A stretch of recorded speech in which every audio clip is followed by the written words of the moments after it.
दोस्तों नमस्कार, स्वागत है आपके अपने चैनल पर। आज हम बात करेंगे भारत की व्यापार नीति की एक बेहद महत्वपूर्ण पहलू की। मुक्त व्यापार समझौते यानी फ्री ट्रेड एग्रीमेंट, जैसा कि आप स्क्रीन में देख रहे हैं, एफटीए यानी कि फ्री ट्रेड एग्रीमेंट हाल ही में ब्रिटेन और ईएफटीए के साथ समझौते हुए हैं। अमेरिका और यूरोपीय संघ के साथ बातचीत तेज हो रही है, लेकिन क्या ये समझौते वाकई भारत के लिए फायदेमंद साबित हो रहे हैं? आसियान, जापान और कोरिया जैसे पुराने एफटीए में हमें भारी व्यापार घाटा हुआ है।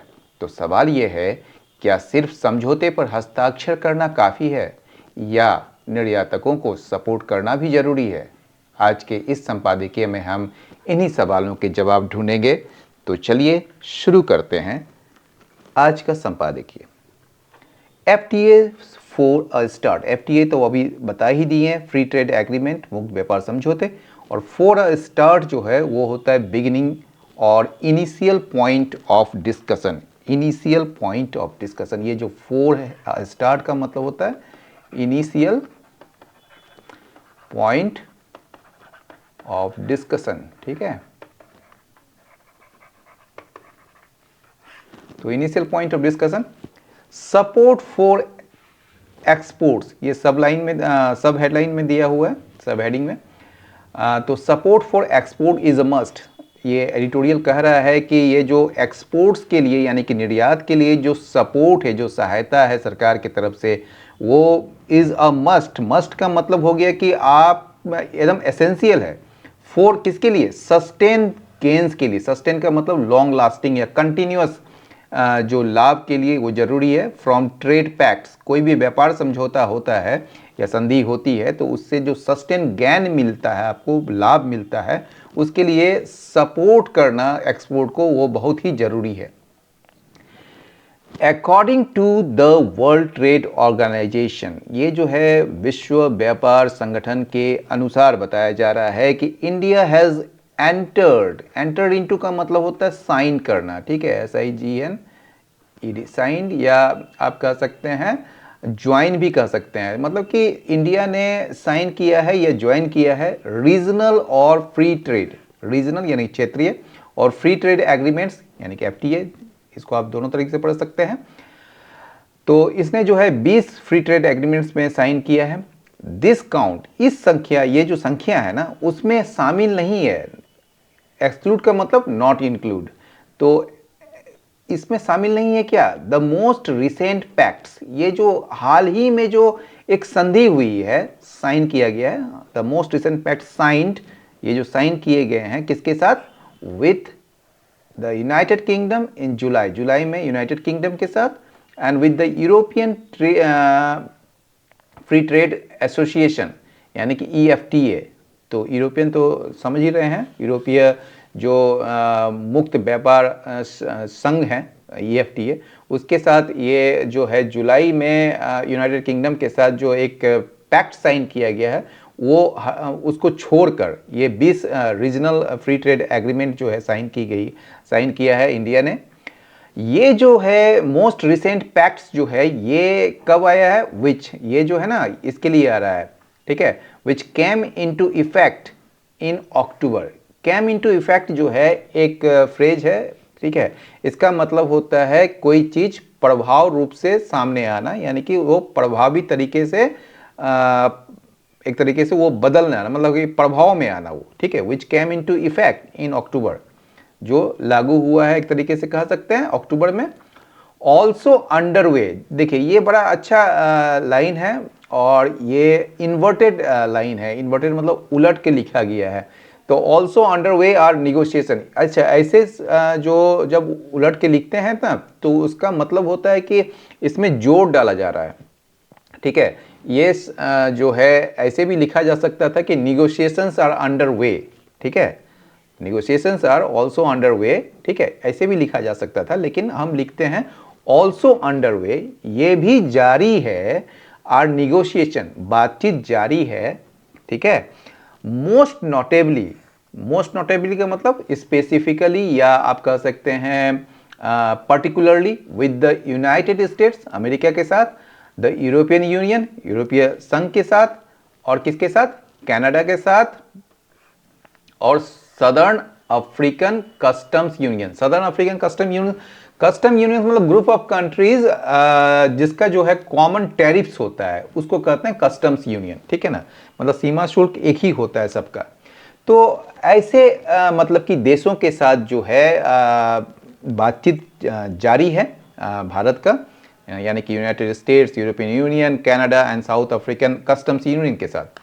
With India now facing American tariffs of up to 50% on key exports. कहा जा रहा है कि भारत जो है अब उसको सामना करना पड़ रहा है अमेरिकन टैरिफ्स का, यानी कि अमेरिका ने जो ट्रेड टैरिफ्स लगाया है, यानी कि भारत से जो भी निर्यात किया जा रहा है कुछ खास एक्सपोर्ट्स में, यानी की एक्सपोर्ट्स, कुछ मुख्य एक्सपोर्ट्स को लेकर जो भारत से एक्सपोर्ट किया जाता है, यानी कि अमेरिका में वो इंपोर्ट किया जा रहा है, तो उसमें जो है 50% का जो अमेरिकन टैरिफ्स लगाया गया है। और इसका जो खामियाजा है, इसका जो सामना करना पड़ रहा है भारत को, देयर आर इंटेंसिव, उसको लेकर जो है ना एक इंटेंसिव एफर्ट्स, इंटेंसिव मतलब कि एक तरीके से कहिए आप बहुत ही ज़्यादा एक मतलब कि बहुत ही ज़्यादा प्रयास किए जा रहे हैं टू फास्ट ट्रैक का मतलब स्पीड अप, किसी चीज़ को तेज़ी से लाना, किसी चीज़ में तेज़ी लाना। दीज एग्रीमेंट्स, ये जो समझौते हैं ना, इसको तेज़ी से लाने के लिए काफ़ी जद्दोजहद कर रही है भारत सरकार। Some reports have even suggested discussions around a re-engagement with the regional comprehensive economic partnership which India walked away from in 2019 over concerns related to farm sectors and rules of origin। ये पूरा का पूरा एक line है, इसको आप ऐसे तोड़ के पढ़ेंगे। Some reports, ये जो है आपका सब्जेक्ट है, have even suggested, इसने जो है यहाँ तक कि सजेस्ट किया है कि डिस्कशंस जो है, यानी कि जो बातचीत जो है अराउंड अ री इंगेजमेंट, मतलब फिर से जुड़ना with the regional comprehensive economic partnership, यानी कि क्षेत्रीय व्यापक आर्थिक साझेदारी, ठीक है, उसके साथ जो है फिर से जुड़ने को लेकर जो एक विचार विमर्श को लेकर जो है एक रिपोर्ट सामने आई है, कुछ रिपोर्ट्स में सामने आई है ये बात, जिसको कि ये जो रीजनल कॉम्प्रिहेंसिव इकोनॉमिक पार्टनरशिप जो है, इससे भारत अलग हो गया था, ठीक है ना। वॉकड अवे मतलब एक तरीके से आप कहिए विड्रॉ कर लेना, वहाँ से अलग हो गया था 2019 में। किस चीज़ को लेकर? ओवर कंसर्न विच जो है ना, ये रिलेटिव क्लॉज है जो बताया जा रहा है रीजनल कॉम्प्रिहेंसिव इकोनॉमिक पार्टनरशिप के लिए, जो भारत अलग हो गया था 2019 में, ठीक है।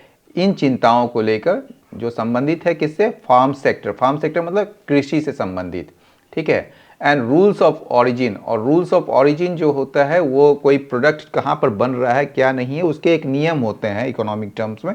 तो इसको लेकर जो है भारत की चिंताएं थी, इसको लेकर 2019 में भारत अलग हो गया था।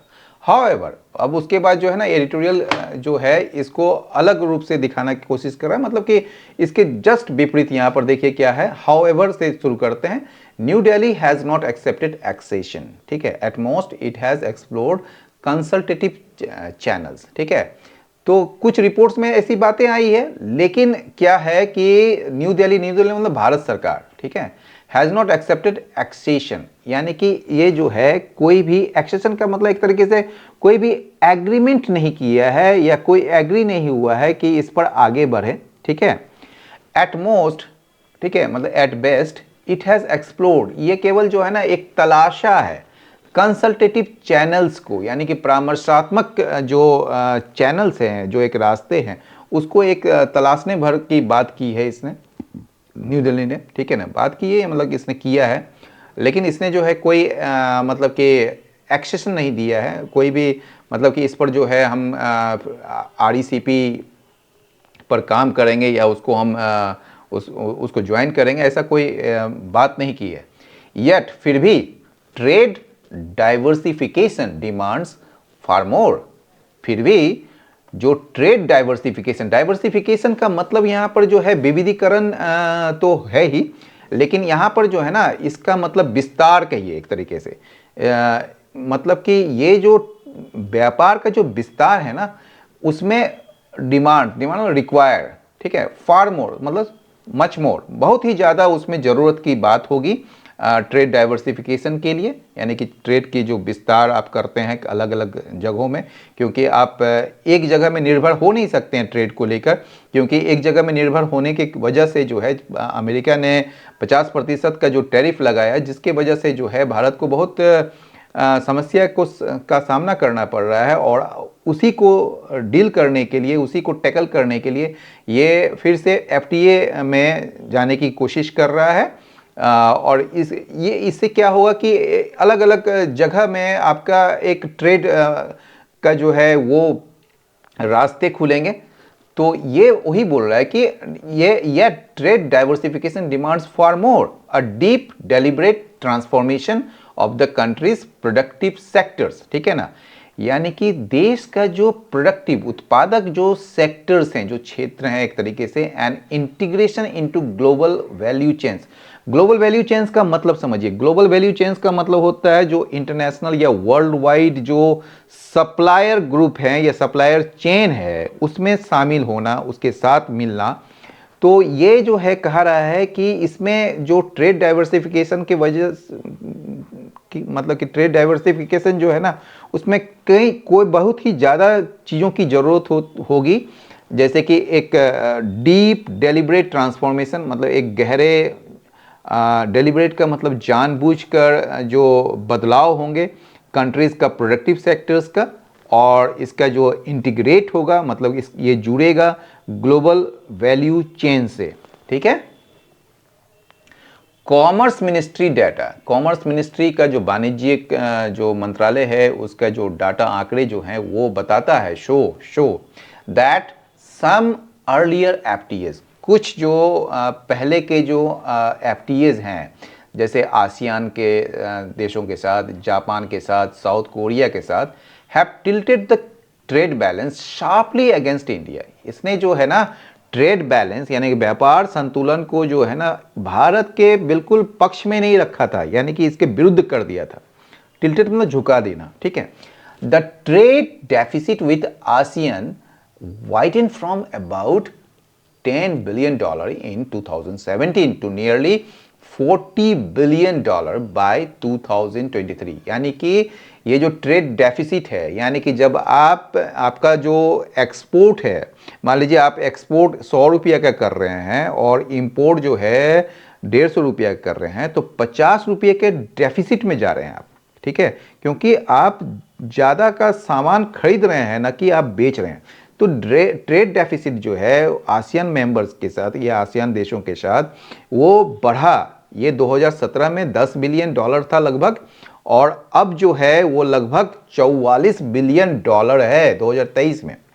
अ सिमिलर पैटर्न, इसी प्रकार का जो एक पैटर्न है ये जापान के लिए भी है, also for Japan, despite India's exports rising. कहा जा रहा है कि डिस्पाइट मतलब के बावजूद, ठीक है, although the India's exports are rising, हालांकि जो है भारत का जो निर्यात है वो बढ़ रहा है, लेकिन इंपोर्ट्स जो है ऑफ हाई वैल्यू, मतलब कि उच्च गुणवत्ता वाले जो चीज़ हैं या उच्च कीमत वाले जो चीज़ हैं, जैसे कैपिटल इंटेंसिव जो चीज़ें होती है या कैपिटल इंटेंसिव गुड्स जो होते हैं, जैसे मशीनरी वगैरह जो है या टेक्नोलॉजी वगैरह जो है, हैव ग्रॉन इवन फास्टर, वो जो है और तेजी से बढ़ा है। तो इंपोर्ट्स और तेजी से बढ़ने की वजह से जो है इंडिया का एक्सपोर्ट बढ़ने के बावजूद भी जो है जापान जैसे देशों से जो है वो ट्रेड डेफिसिट बढ़ा ही है। द रीजन्स आर स्ट्रक्चरल्स, ठीक है ना, यानी कि कहा जा रहा है कि ये जो हमारे जो कारण इसके पीछे हैं वो क्या है, स्ट्रक्चरल है, यानी कि स्ट्रक्चरल में ढांचागत जो व्यवस्था है वो है, और पॉलिसी ड्रिवन, और सरकार की नीति भी रही है, ठीक है। ये दोनों रीजन्स हैं इसके पीछे। वाइल एफटीएज ओपन द डोर, ठीक है, हालांकि एफटीए ने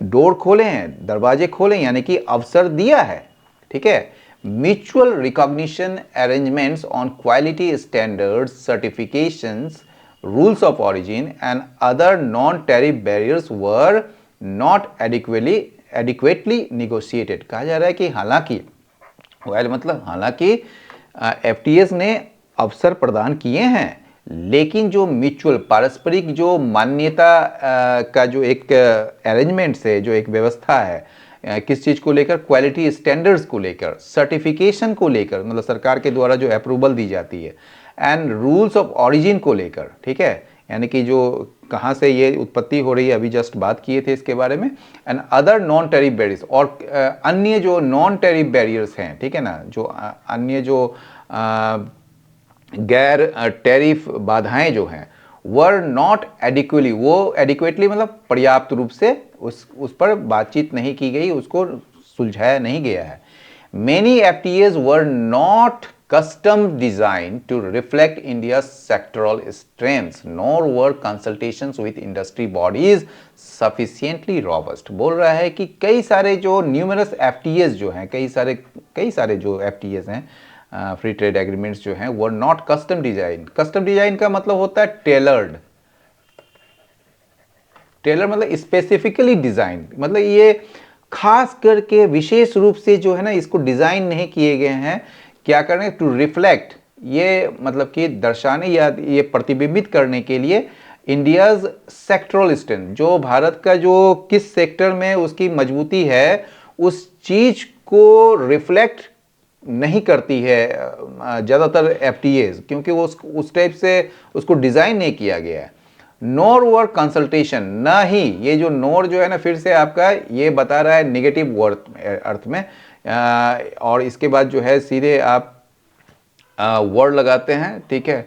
तो नोर वर कंसल्टेशंस विथ, ये वर्ड जो है ना, ये कंसल्टेशंस जो है इसका ये सब्जेक्ट है, ठीक है। तो नोर वर कंसल्टेशंस विथ इंडस्ट्री बॉडीज, ना ही जो है उद्योग जो जगत के जो बॉडीज हैं, मतलब कि उद्योग जगत से जो है, इससे जो है परामर्श ही लिए गए हैं, ठीक है। सफिशिएंटली रॉबस्ट, यानी कि पर्याप्त रूप से ये जो कंसल्टेशन है वो रॉबस्ट भी नहीं है, यानी मजबूत भी नहीं है। The government did too little to popularise these agreements. Government जो है, टू लिटिल का मतलब समझिए, टू लिटिल जो है यहाँ पर नेगेटिव सेंस में दे रहा है। सरकार जो है वो बिल्कुल ना के बराबर काम की है टू पॉपुलराइज का मतलब प्रमोट करने के लिए दिस एग्रीमेंट्स डोमेस्टिकली, घरेलू रूप में ये जो एग्रीमेंट हैं उसको पॉपुलराइज करने के लिए कोई काम नहीं की है। इवन एज, भले जबकि जो पार्टनर इकोनॉमीज हैं, जो इससे जुड़े हुए हैं, जो अर्थ व्यवस्था है, made full use of the preferential margin, उसने जो है पूरा मतलब कि इसका इस्तेमाल किया है, पूरा लाभ उठाया है प्रिफरेंशियल मार्जिन्स का, जो इसमें जो मार्जिन्स दिए जाते हैं, जिस उसका बहुत ही अच्छे तरीके से उसका फ़ायदा उठाया है।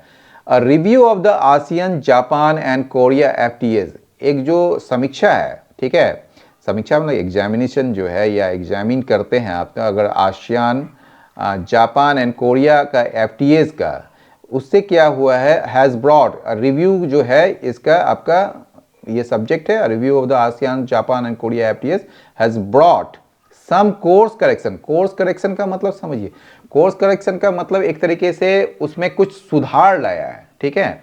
उसमें एक मतलब कि जो जरूरी था, क्योंकि ये आसियान, जापान और कोरिया में तो आपका एफटीए से तो क्या कहते हैं घाटा ही हो रहा था, तो इसको अगर एक बार समीक्षा की गई तो इससे ना कुछ कोर्स करेक्शन आया है, कुछ सुधार आए हैं, और ये सुधार जो है दिखे हैं किसमें, is reflected in the more balanced outcomes, कहीं संतुलित परिणाम देखे हैं under the India UAE comprehensive economic partnership agreement. ये जो भारत और यूनाइटेड अरब एमिरेट्स का जो व्यापक आर्थिक साझेदारी जो समझौते हुए हैं, उसके तहत जो है ये कहीं ज़्यादा संतुलित परिणाम देखे गए हैं। इसमें क्या देखे गए हैं, ये जो डैश लगाता है तो वो एग्रीमेंट के बारे में बताया जा रहा है कि ये क्या है, नॉन वाइल ट्रेड, यानी कि वाइल वाला ट्रेड नहीं, क्योंकि वाइल तो ये कंट्रीज ही हैं जो केवल अपना निर्यात करते हैं, और हम लोगों को वाइल बहुत ही ज़रूरी होती है। तो ये जो नॉन ऑयल ट्रेड है, यानी कि भारत से जो मतलब कि अन्य सामान का जो ट्रेड किया जा रहा है या एक्सपोर्ट किया जा रहा है, ये क्या हुआ है, ये टच्ड अबाउट $100 बिलियन। इसमें जो है $100 बिलियन इसने लगभग छू लिया है in FY financial year 25। DGFT data है ये, ठीक है। As India accelerates negotiations with the EU and US, जबकि भारत जो है बढ़ा रहा है अपनी बातचीत विद द EU के साथ एंड US के साथ, इट मस्ट इंटरनलाइज, इसको इंटरनलाइज करना चाहिए, इसको एब्जॉर्ब करना चाहिए। इंटरनलाइज का मतलब एब्जॉर्ब करना, ठीक है, एब्जॉर्ब, ठीक है, मतलब आप अंतर्सात करते हैं। दीज लेसन, ये जो लेसन आपको मिला है इसमें जो जापान और मतलब कि आसियान देशों के साथ जो घाटा हुए और फिर जो है इंडिया और UAE के साथ जो ट्रेड एग्रीमेंट्स हुए, तो उसमें जो एक सबक सीखा वो इसमें शामिल करना ही चाहिए जब आप बातचीत बढ़ा रहे हैं EU और US के साथ। In the case of the US, ठीक है, US के बातचीत, US के मामले में क्या है, consultation with services, sea food, engineering goods and textile exporters, मतलब सर्विसेज, फिर सी फूड, इंजीनियरिंग गुड्स और टेक्सटाइल एक्सपोर्टर्स के साथ जो परामर्श है या जो बातचीत है, must shape India's negotiating stance, ठीक है। तो भारत का जो निगोशिएट बातचीत का जो स्टैंस है, जो एक जो क्या कहेंगे आप उसको, जो एक स्टैंस मतलब स्टैंड कह सकते हैं, तो जो एक स्टैंड है इंडिया का, उसको आकार देना चाहिए, शेप करना चाहिए, ठीक है, विद द EU, ठीक है, यूरोपियन यूनियन। तो यूरोपियन यूनियन के साथ क्या कहा जा रहा है, the focus must be on carbon intensive sector. तो ध्यान जो है वो किस पर होना चाहिए ज़्यादा, कार्बन इंटेंसिव सेक्टर्स, यानी कि कार्बन गहन जो क्षेत्र हैं या सेक्टर्स हैं, ठीक है, उस पर होना चाहिए, जैसे कि आयरन हो गया, स्टील हो गया, सीमेंट हो गया, specially given the carbon border adjustment mechanism, ठीक है, खास करके जो कार्बन बॉर्डर, ठीक है, कार्बन सीमा समायोजन जो एक तंत्र है, उसको देखते हुए, गिवन का मतलब कंसीडरिंग, ठीक है, तो गिवन का मतलब क्या होगा, कंसीडरिंग, यानी कि इस चीज को देखते हुए, ठीक है, आयरन और स्टील और सीमेंट जैसे सेक्टरों में जो कि कार्बन इंटेंसिव सेक्टर्स हैं, उसमें फोकस होना चाहिए। अ trade agreement is only the beginning, कहा जा रहा है ये जो ट्रेड एग्रीमेंट है ना, ये केवल शुरुआत भर है। द आर्डुअस टास्क, आर्डुअस मतलब टफ, टफ टास्क, कठिन जिसको कह सकते हैं, ये जो कठिन कार्य जो है वो क्या है, सपोर्टिंग इंडियाज एक्सपोर्टर्स, ये जो भारत के जो निर्यातकों को सपोर्ट करने का जो ये टास्क है, जो कार्य है, कैसे, through standards, infrastructure, technology and market intelligence, यानी कि इंफ्रास्ट्रक्चर के द्वारा, टेक्नोलॉजी के द्वारा, स्टैंडर्ड्स को बढ़ाने के द्वारा, मार्केट इंटेलिजेंस के द्वारा, इसके द्वारा जो आप सपोर्ट करते हैं इंडिया के एक्सपोर्टर्स को, ठीक है ना, तो ये जो कठिन भरा कार्य जो है, मस्ट फॉलो, ये आना ही चाहिए। If this pacts are to deliver lasting gains, यदि ऐसे समझौते से एक अस्थाई लाभ अगर लेना हो या ये प्रदान करता है, तो ऐसे मतलब कि जो इंडिया के जो एक्सपोर्टर्स का जो सपोर्ट करने का जो कठिन कार्य है, वो होना ही चाहिए। मस्ट फॉलो का मतलब वो होना ही चाहिए। अब हम लोग इससे जुड़े हुए जो वर्ड्स हैं उसको भी एक बार देख लेते हैं, आइए। देखिए, FTA का जो मतलब है, फ्री ट्रेड एग्रीमेंट्स जानते ही हैं, ये ट्रेड पैक्ट्स होता है या बायलैटरल मल्टीलैटरल डील्स होता है, या इसको एंटोनिम्स में कह सकते हैं प्रोटेक्शनिस्ट बैरियर्स, ठीक है, या टैरिफ्स, या प्रोटेक्शनिस्ट जो उसको कहते हैं जिसमें आप संरक्षण लगाते हैं कि भैया आप जो है मेरे यहाँ सामान जो है वो आप जब भेजेंगे तो उसमें आपको ज़्यादा टैरिफ देना पड़ेगा, तो ऑब्वियस है कि जो दूसरा देश है वो आपके घर भेजेगा नहीं वो चीज़, क्योंकि उससे जो है उसको व्यापार घाटा होगा, तो इसके कहते हैं प्रोटेक्शनिस्ट बैरियर्स, ठीक है। सस्टेन का मतलब लगातार या continuing for a long time, इसको निरंतर या दीर्घकालिक। कंटिन्यूअस, लास्टिंग, प्रोलॉन्ग्ड, इसको टेम्पररी, शॉर्ट टर्म या इंटरमीडिएट, इसका एंटो हो जाएगा। पैक्ट्स, वो समझौते या संधियां होती है, फॉर्मल एग्रीमेंट्स बिटवीन कंट्रीज और पार्टीज, इसको एग्रीमेंट्स, ट्रीटीज, डील्स कह सकते हैं। इसका जो उल्टा होगा डिस्प्यूट्स, कॉन्फ्लिक्ट्स होगा। अगला जो है शब्द एक्सक्लूड्स, मतलब डज नॉट इंक्लूड, इसको आप ओमिट्स या लिप्स आउट या बार्स कह सकते हैं। इसका एंटो हो जाएगा इंक्लूड्स, इनकॉर्पोरेट्स, नेगोशिएशन, वार्ताएं, बातचीत, टॉक्स, डिस्कशन, बार्गेनिंग। और इसका उल्टा जो हो जाएगा वो होगा यूनिलैटरल डिसीजंस, इम्पोजिशन, ठीक है। नोटेबली का मतलब हो गया स्पेशली और पर्टिकुलरली, पर्टिकुलरली, स्पेशली, प्रोमिनेंटली। और इसका जो उल्टा होगा इनसिग्निफिकेंटली या ऑर्डिनरीली, ठीक है। अब आपका टैरिफ्स का जो है वो एक तरह ड्यूटीज हो गया, कस्टम्स हो गया, लेवीज हो गया। और इसका जो उल्टा हो जाएगा वो फ्री ट्रेड या सब्सिडीज हो जाएगा, ठीक है। अब आगे चलते हैं। फास्ट ट्रैक, उसको किसी चीज़ को एक्सेलरेट करना है, स्पीड अप करना है, एक्सपेडाइट कह सकते हैं, हैस्टन कह सकते हैं, एक्सेलरेट कहते हैं। इसका उल्टा हो जाएगा डिले, स्लो डाउन और हिंडर। री एंगेजमेंट मतलब पुनः जुड़ाव या रिन्यूड इन्वॉल्वमेंट या पार्टिसिपेशन। रिज्वाइनिंग या रिकनेक्शन, इसका उल्टा हो जाएगा विड्रॉल या डिसएंगेजमेंट। एक्सेशन जो है उसका मतलब होता है फॉर्मल एंट्री, यानी किसी चीज़ को फिर से ज्वाइन करना। जैसे उसमें लिखा हुआ था कि India has not accepted accession, यानी कि वो फिर से ज्वाइन नहीं किया है, मतलब ज्वाइनिंग, एडमिशन या रेटिफिकेशन, इसका उल्टा हो जाएगा विड्रॉल और एग्जिट। कंसल्टेटिव मतलब परामर्श या सलाहकारी, सीकिंग एडवाइस और ओपिनियन। एडवाइजरी, डेलिबरेटिव, और इसका जो है उल्टा हो जाएगा डिसिसिव या ऑथोरिटेटिव। डाइवर्सिफिकेशन का मतलब विविधीकरण होता है, वैरायटी, ब्रॉडनिंग, एक्सपेंशन, यहाँ पर एक्सपेंशन ही होगा। और इसका उल्टा होगा कॉन्सेंट्रेशन या स्पेशलाइजेशन। डेलिब्रेट का मतलब जानबूझकर सोचना, इंटेंशनल हो जाएगा, प्लान्ड हो जाएगा, कैलकुलेटेड हो जाएगा। और इसका उल्टा हो जाएगा एक्सीडेंटल, हैस्टी और इम्पल्सिव। ट्रांसफॉर्मेशन का परिवर्तन या रूपांतरण होगा, चेंज, मेकओवर, रिवोल्यूशन, लेकिन इसका उल्टा होगा स्टेग्नेशन और प्रिजर्वेशन।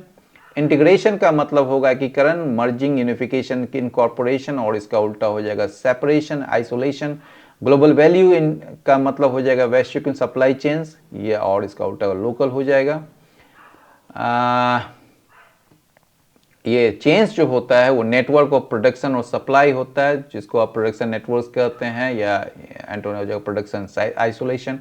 टिल्टेड का मतलब होता है शिफ्टेड और लेन टुवर्ड्स वन साइड, झुका हुआ, असंतुलित। बायस्ड कर सकते हैं इसको, स्क्वीड कर सकते हैं, अनबैलेंस्ड कर सकते हैं। और एंटो हो जाएगा बैलेंस्ड, इवन, फेयर। डेफिसिट का मतलब शॉर्टफॉल, घाटा जो होता है। शॉर्टेज, शॉर्टफॉल, लॉस, इसका उल्टा surplus, profit, excess. Widened, widened का चौड़ा होना, एक्सपेंडेड, इंक्रीज्ड, ब्रॉडेंड, और इसका उल्टा हो जाएगा नैरोड, डिक्रीज्ड। और कैपिटल इंटेंसिव का मतलब जिसमें कैपिटल बहुत ही ज़्यादा लगता है, इन्वेस्टमेंट हैवी, एसेट हैवी। और इसका उल्टा हो जाएगा लेबर इंटेंसिव या लो कैपिटल, यानी कि लेबर इंटेंसिव जहाँ पर श्रम ज़्यादा, मतलब श्रमिक लोग ज़्यादा वहाँ पर हो। स्ट्रक्चरल का मतलब संरचनात्मक हो जाएगा, बेसिक फ्रेमवर्क और ऑर्गेनाइजेशन, फंडामेंटल, सिस्टमिक, बेसिक, और इसका उल्टा हो सुपरफिशियल और टेम्पररी। पॉलिसी ड्रिवन, नीति प्रेरित। पॉलिसी लेड, गवर्नमेंट डायरेक्टेड, ठीक है। मार्केट ड्रिवन होगा इसका उल्टा, और स्पॉन्टेनियस होगा। म्यूचुअल रिकॉग्निशन यानी कि पारस्परिक मान्यता। रेसिप्रोकल एक्सेप्टेंस कह सकते हैं, म्यूचुअल एक्नॉलेजमेंट कहते हैं, और इसका उल्टा होगा यूनिलैटरल रिजेक्शन या non recognition. Non tariff barriers का जो होगा वो होगा रेगुलेटरी हर्डल्स, कोटाज या स्टैंडर्ड्स, लेकिन इसका उल्टा होगा open trade, free access. Adequately, पर्याप्त रूप से, सफिशिएंटली, प्रॉपर्ली, सेटिस्फैक्टरीली, और इसका उल्टा हो जाएगा इनएडिक्वेटली या इनसफिशिएंटली। कस्टम्स डिजाइन का मतलब हो गया टेलर्ड, bespoke, पर्सनलाइज्ड, विशेष रूप से डिजाइन किया गया, और इसका उल्टा होगा generic, standard, of the self. Sectoral, क्षेत्रीय, इंडस्ट्री स्पेसिफिक, सेगमेंट रिलेटेड, ठीक है, सेगमेंट रिलेटेड, और इसका होगा जनरल, ओवरऑल। रॉबस्ट का मतलब स्ट्रॉन्ग एंड थ्रू थोरो, मतलब मजबूत, दृढ़, स्ट्रॉन्ग, सॉलिड, विगरस, इसका उल्टा होगा वीक, फ्रेजाइल, इनएडिक्वेट। पॉपुलराइज का मतलब होता है किसी चीज़ को लोकप्रिय बनाना, प्रमोट करना, पब्लिसाइज करना, स्प्रेड करना, इसका उल्टा ऑब्सक्योर, हाइड, सप्रेस। डोमेस्टिकली का जो मतलब होगा वो घरेलू रूप से, with in the country, that is internally या नेशनली, इसका इंटरनेशनली और एब्रोड उल्टा हो जाएगा। और प्रेफरेंस गिविंग एडवांटेज और प्रायोरिटी टू सर्टेन पार्टीज, ठीक है। और इसका उल्टा हो जाएगा आपका मतलब कि प्रेफरेंस का फेवरेबल और प्रिविलेज्ड हो गया, प्रायोरिटी भी हो गया। और इसका उल्टा होगा आपका इक्वल, न्यूट्रल और इम्पार्शियल। और भी शब्द हैं, मार्जिन्स जो है वो अंतर होता है, एजेस है, एडवांटेजेस है, डिफरेंशियल है, ठीक है। और इसका उल्टा हो जाएगा इक्वलिटीज और पैरिटीज, ठीक है। कोर्स करेक्शन यानी कि दिशा सुधार, सुधार ही कहिए इसको, एडजस्टमेंट कहिए, सबसे अच्छा शब्द है। रीअलाइनमेंट, रेक्टिफिकेशन, इसका कंटिन्यूएशन ऑफ एरर, परसिस्टेंस कह सकते हैं। रिफ्लेक्टेड का मतलब होता है डिमॉन्स्ट्रेटेड, मिरर और इंडिकेटेड, इसका उल्टा हिडन, कंसील्ड, ठीक है। बैलेंस्ड का इवन, इक्विटेबल, फेयर, और उल्टा होगा अनबैलेंस्ड, बायस्ड या लॉपसाइडेड। एक्सेलरेट्स का मतलब कोई चीज़ स्पीड अप करते हैं, हैसेंस, क्विकेंस, स्पीड्स अप, और इसका उल्टा होगा स्लो या डेसिलरेट्स। इंटरनलाइज का मतलब होता है एब्जॉर्ब करना, ठीक है, एसिमिलेट करना, और इसका उल्टा हो जाएगा इग्नोर और आपका ओवरलुक हो जाएगा। चलिए आगे देखते हैं। निगोशिएटिंग स्टैंस, बातचीत की स्थिति जिसको कह सकते हैं, आपका स्टैंड भी कह सकते हैं। बार्गेनिंग पोजीशन है, पोजीशन सबसे अच्छा शब्द है। पोस्चर, रिजिड स्टैंस, इनफ्लेक्सिबिलिटी, ठीक है। कार्बन इंटेंसिव मतलब कि हाई एमिशन पॉल्यूटिंग, ठीक है ना। कार्बन लो कार्बन मतलब इको फ्रेंडली कह सकते हैं आप, इसका उल्टा। आर्डुअस का जो मतलब हो गया वो कठिन यानी कि स्ट्रेनुअस और लेबोरियस, और इसका उल्टा हो जाएगा easy, simple, effortless. Market intelligence का मतलब होगा मार्केट इंसाइट्स यानी कि बाजार का जो आपका समझ या जानकारी है, बिजनेस इंटेलिजेंस, और इसका उल्टा हो जाएगा इग्नोरेंस, लैक ऑफ डाटा। और लास्टिंग का जो मतलब होगा वो continuing for a long time यानी कि अस्थाई, चिरस्थाई। इंड्यूरिंग, परमानेंट और ड्यूरेबल, और इसका उल्टा हो जाएगा आपका टेम्पररी, फ्लीटिंग, ठीक है, शॉर्ट लिव्ड। तो दोस्तों आज हमने देखा कि मुक्त व्यापार समझौते सिर्फ शुरुआत है। असली लाभ तभी मिलेगा जब भारत अपने निर्यातकों को मजबूत बनाए, बेहतर मानक, इंफ्रास्ट्रक्चर, टेक्नोलॉजी और मार्केट इंटेलिजेंस के जरिए। पुराने एफटीए से सीख लेकर नए समझौते जैसे यूएई के साथ हुआ ज़्यादा संतुलित होने चाहिए। अगर आपको ये विश्लेषण पसंद आया हो तो वीडियो को लाइक जरूर करें, चैनल को सब्सक्राइब करें, बेल आइकन दबाना ना भूलें ताकि हर नया संपादकीय सबसे पहले आपको मिले।